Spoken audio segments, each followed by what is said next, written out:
So now back to the deadly war between Israel and Hamas. The violence there has entered its fourth day. And joining us now to talk more about the conflict and kind of put everything into context is Mosheh Oinounou. He's the founder of Mo News. Mo, thank you so much for joining us this morning. Thanks for having me, Jen. You know, I've been following your coverage of this, and you mentioned, I believe, that Sunday was the deadliest day for Jews since the Holocaust.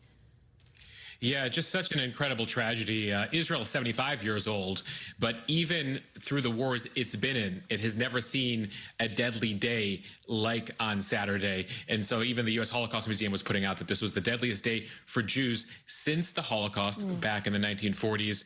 And so right now, the trauma being experienced in Israel is immeasurable. They still don't have a full accounting for the number of people who've died. It's already surpassed 1,000.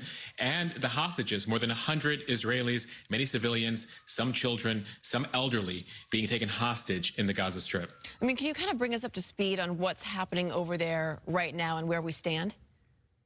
Well, so we're a few days in here.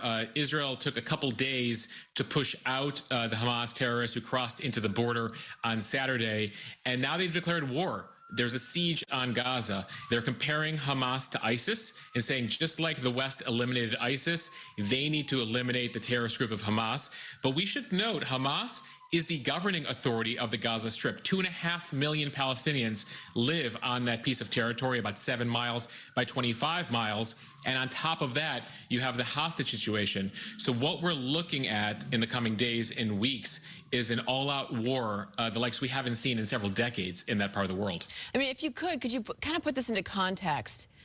Gaza, Hamas, you know, why are they attacking now, and really what led up to this? So just for perspective, Israel and the Palestinian territories about the size of New Jersey.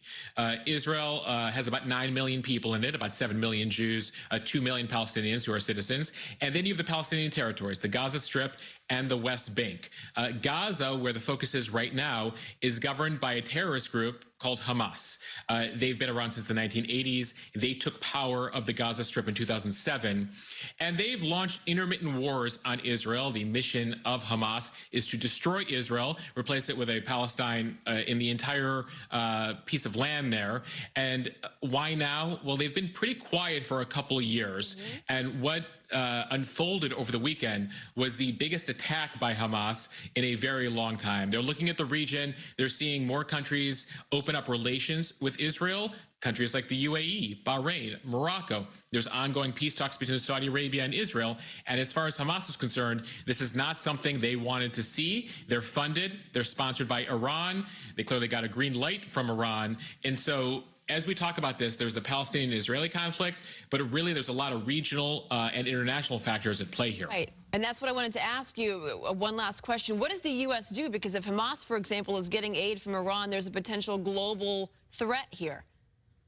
Well, what the U.S. has been trying to do in the recent days, and you've heard it explicitly from President Biden, is telling Iran, do not get involved here. You do not want to escalate this further. Over the weekend, you saw the U.S. moving aircraft carriers into the region, promising Israel support for whatever it needs. Last night, the White House was lit up in blue and white in support of Israel.